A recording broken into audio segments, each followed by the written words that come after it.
Development of English drama from the early period to 21st century. Drama, നമുക്കറിയാം, it is mainly intended for theatrical performance. ഒരു 10th century വരെ ഡ്രാമക്ക് കാര്യമായ developments ഒന്നുമുള്ളതായിട്ട് എവിടെയും പറയപ്പെടുന്നില്ല. ആ ഒരു സമയത്ത് ചർച്ചുകളൊക്കെ നടത്തുന്ന ചില ചെറിയ പെർഫോമൻസുകൾ മാത്രമായിരുന്നു നിലവിലുണ്ടായിരുന്നത്. So it gives a deep understandings about the truth of their religion and the beliefs. അപ്പോൾ അന്നത്തെ ജനങ്ങൾക്ക് ബൈബിളൊന്നും പ്രിൻറ്റഡ് ആയിട്ട് അവൈലബിൾ അല്ലാത്തതുകൊണ്ട് തന്നെ അവരുടെ റിലീജിയനെക്കുറിച്ചോ അല്ലെങ്കിൽ അവരുടെ വിശ്വാസങ്ങളെക്കുറിച്ചോ കൂടുതൽ മനസ്സിലാക്കാൻ ഇത്തരം ചില ചെറിയ പെർഫോമൻസുകൾ അവരെ സഹായിച്ചിരുന്നു. The first form may be liturgical drama. It's a simple story taken from the scriptures, and the story written by or performed by the clergy. Then the next one is miracle and mystery plays. നേരത്തെ പറഞ്ഞ liturgical ഡ്രാമയുടെ പോലെ തന്നെ the story taken from the Bible or which represents the life of saints. അന്നത്തെ സന്യാസിമാരുടെ ജീവിതത്തെ ആസ്പദമാക്കിയോ അല്ലെങ്കിൽ ബൈബിളിൽ നിന്ന് എടുക്കുന്ന ചില ചെറിയ സ്റ്റോറീസുകളൊക്കെ തന്നെയായിരുന്നു മിറാക്കിൾ ആൻഡ് മിസ്റ്ററി പ്ലേസിലും പെർഫോം ചെയ്തിട്ടുണ്ടായിരുന്നത്. നെക്സ്റ്റ് ഒരു ഡ്രമാറ്റിക്കൽ ഫോമാണ് pageants. The plays were performed on moving platforms. ഇപ്പോൾ ഡിഫറെൻറ്റ് പ്ലേസസിലൊക്കെ പോയി പെർഫോം ചെയ്യുന്ന ഒരു type of drama. Then the next one is morality play. Morality play it is mainly didactic purpose which give moral lessons to the audience.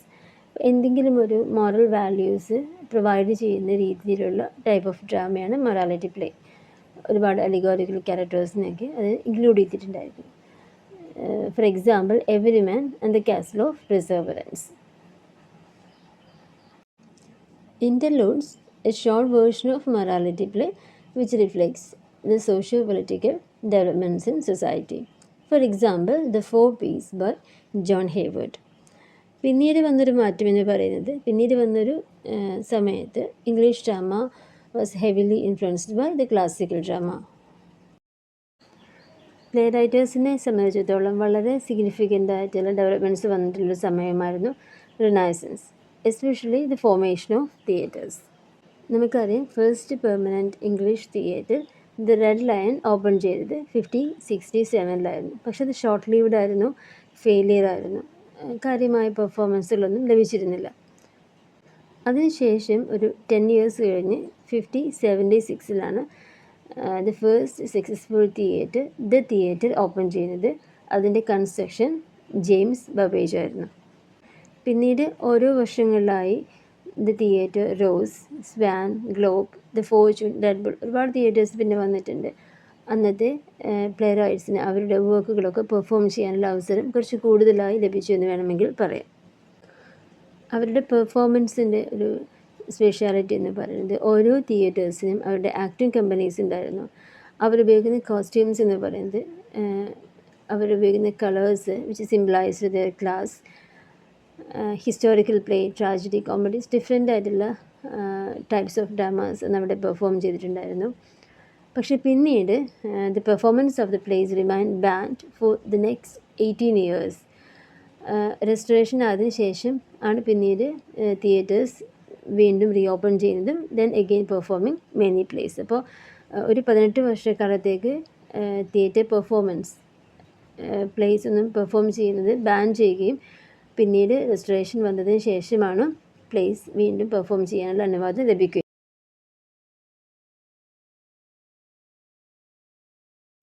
Drama the period of interregnum. 1649 മുതൽ 1660 വരെയാണ് നമ്മൾ ഇൻ്റർനം എന്ന് വിശേഷിപ്പിക്കുന്നത്. ആ ഒരു സമയത്തെ ഹിസ്റ്റോറിക്കൽ സിറ്റുവേഷൻസിന് വളരെയധികം പ്രാധാന്യമുണ്ട്. The House of Commons was declared the supreme authority in the land. Then Oliver Cromwell the first chairman of the council of the state. അദ്ദേഹം 1653 ആ ഒരു പൊസിഷനിലേക്ക് വരുന്നത്. ദെൻ 1658 വരെ അത് കണ്ടിന്യൂ ചെയ്തു. After his death his son റിച്ചാർഡാണ് ആ ഒരു പൊസിഷനിലേക്ക് വരുന്നത്. സോ പിന്നീട് അവിടെ ഒരു ഇൻസ്റ്റെബിലിറ്റി ഫീൽ ചെയ്യുന്നു, അല്ലെങ്കിൽ മുന്നോട്ട് പോകുന്നതിലുള്ള ചില ബുദ്ധിമുട്ടുകൾ, തടസ്സങ്ങൾ. Then marking the end of the interregnum and the beginning of restoration. അപ്പോൾ ഈ ഡ്യൂറിങ് ദി ഇൻ്റർനം ആ ഒരു സമയത്തുടനീളം the English theatres were kept closed by the Puritans. നേരത്തെ പറഞ്ഞതുപോലെ 18 വർഷക്കാലം തിയേറ്റേഴ്സ് അവിടെ ഓപ്പൺ ചെയ്യാൻ അനുവാദം ഉണ്ടായിരുന്നില്ല. അതവിടെ കണ്ടിന്യൂ ചെയ്ത് പോവുകയാണ് ചെയ്യുന്നത്.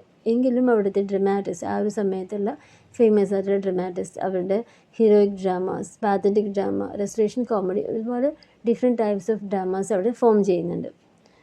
അതിനുശേഷം പിന്നീട് വിക്ടോറിയൻ ഏജ് ആയപ്പോഴേക്കും ടൈപ്സ് ഓഫ് ഡ്രാമ, നേരത്തെ പറഞ്ഞ heroic dramas, pathetic, restoration comedy, ഇതിനൊക്കെ കൂടെ പിന്നീട് ഫാർസസുകൾ, musical dramas, extravaganzas, comic operas, different types of dramas നിലവിൽ വരികയുണ്ടായി.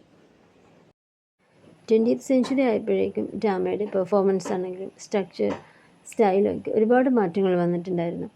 First one, musical comedy or musical theatres. The musical comedy which focuses on entertainment or humor.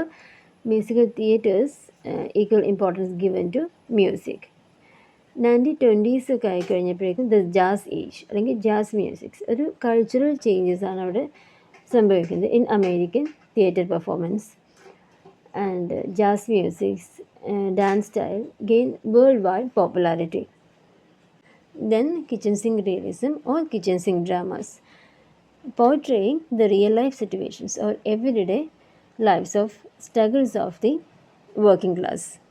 The next one, the drawing room plays, a type of theatrical production often featuring upper and middle class characters.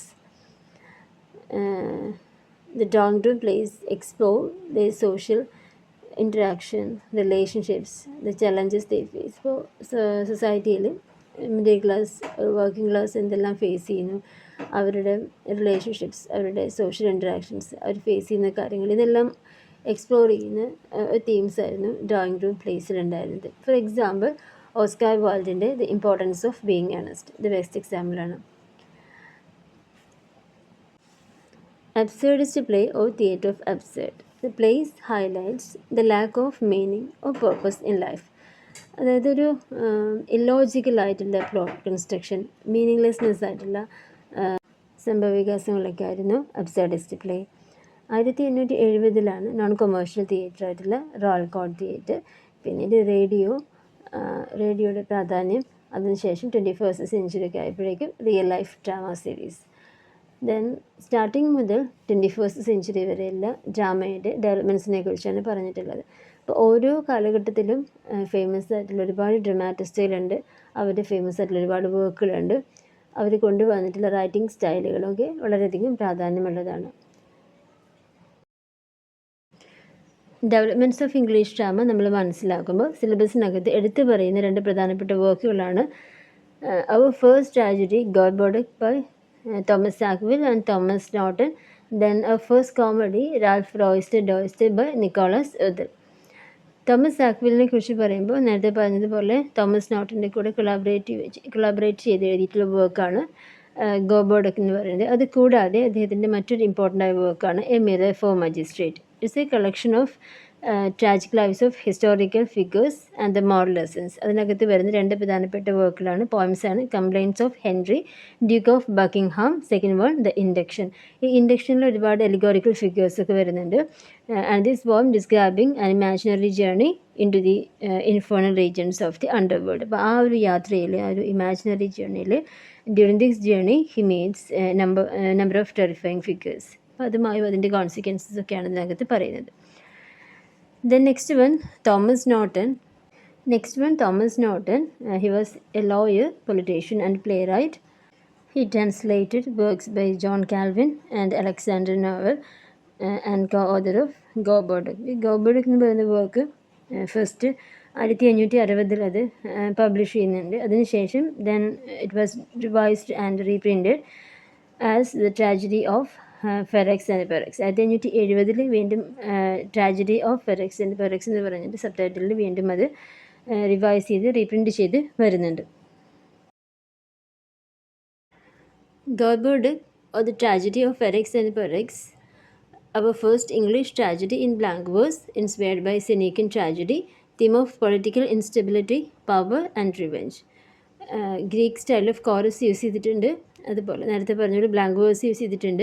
Then parallels to King Lear, നമുക്കറിയാം William ഷേക്സ്പിയറിൻ്റെ King ലിയറിനകത്ത് ഇതുപോലെ ഒരു ഗോബോഡക്കിനകത്ത് പറയുന്നത് പോലെ ചെറിയൊരു story line ഉണ്ട്, ഒരു സിമിലർ സ്റ്റോറി ലൈൻ ഉണ്ട്. അതുകൊണ്ടാണ് പാരലൽസ് ടു കിങ് ലിയർ എന്ന് സൂചിപ്പിക്കുന്നത്. ട്രാജഡിയുടെ ഒരു സ്റ്റോറി ലൈൻ പോകുന്നത് Gorboduc who decided to split his kingdom to his 2 sons Ferrex and Porrex. Then ഇവർ രണ്ടുപേരും കരുതുന്നത് ഒരു അൺഫെയർ ഷെയറാണ് നമുക്ക് ലഭിച്ചിട്ടുള്ളത് എന്നാണ്. രണ്ടുപേരുടെയും അഡ്വൈസേഴ്സ് അവരുടെ ചിന്താഗതികൾക്ക് കുറച്ചുകൂടി ശക്തി പകരുന്ന രീതിയിലുള്ള കമൻസുകളും കൊടുക്കുന്നുണ്ട്. Then younger son killed the elder brother Ferrex. അപ്പോൾ എൽഡർ സണ്ണിൻ്റെ മരണം അക്സെപ്റ്റ് ചെയ്യാൻ കഴിയാതെ ഗോബോഡിക്കിൻ്റെ ക്യൂനായിട്ടുള്ള വിധാന യങ്ങർ സണ്ണായിട്ടുള്ള പോറിക്സിനെ വധിക്കുന്നു. അപ്പോൾ ഒരു അൺനാച്ചുറൽ ആയിട്ടുള്ളൊരു കണ്ടീഷനാണ് അവിടെ ഉണ്ടാകുന്നത്. ജനങ്ങൾക്ക് അത് അക്സെപ്റ്റ് ചെയ്യാൻ പറ്റുന്നില്ല. Then they kill the leaders, both Gobordik and Vidana. Then the kingdom broke out in a civil war. അപ്പോൾ ഒരു നമുക്ക് അക്സെപ്റ്റ് ചെയ്യാൻ കഴിയാത്തൊരു കണ്ടീഷൻ അവരുടെ ചുറ്റുപാടും വരികയും ആ ജനങ്ങൾ അവർക്കെതിരായി തിരികുകയും ദെൻ ആ ഒരു കിങ്ഡം കംപ്ലീറ്റ് ഒരു സിവിൽ വാറിലൂടെ ഇല്ലാതാവുകയും ചെയ്യുന്ന ഒരു ട്രാജിക്കൽ മൊമെൻ്റാണ് ഗോബോഡിക്കിൻ്റെ സ്റ്റോറി ലൈനായിട്ട് നമുക്ക് മനസ്സിലാക്കാൻ പറ്റുന്നത്. Ralph Roister Doister by Nicholas Udall, a first comedy to be written in the English language, inspired by the works of Plautus and Terence. The story centers on Ralph, who foolishly believes he is a romantic hero. ഇവിടെ മാത്യു മെറഗ്രിക്ക് എന്ന് പറയുന്ന ഒരു clever young rascal റാൽഫിനെ കൂടുതൽ അബദ്ധങ്ങളിലേക്ക് കൊണ്ടെത്തിക്കാൻ വേണ്ടി ശ്രമിക്കുന്നുണ്ട്. മറ്റൊരു important ആയിട്ടുള്ള ക്യാരക്ടറാണ് Christian. She is A wealthy widow. She is already engaged. എന്നിട്ടും അവരിലേക്ക് റാൽഫിനെ കൂടുതൽ അറ്റാച്ച് ചെയ്യിപ്പിക്കുകയും അതൊരു കോമിക്കലായി അബദ്ധങ്ങളായി മാറുകയും അതിനുശേഷമുള്ള കോൺസിക്വൻസസുമാണ് റാൽഫ് ഡോയിസ്റ്റർ എന്ന് പറയുന്ന ഫസ്റ്റ് കോമഡിയിൽ പറയുന്നത്.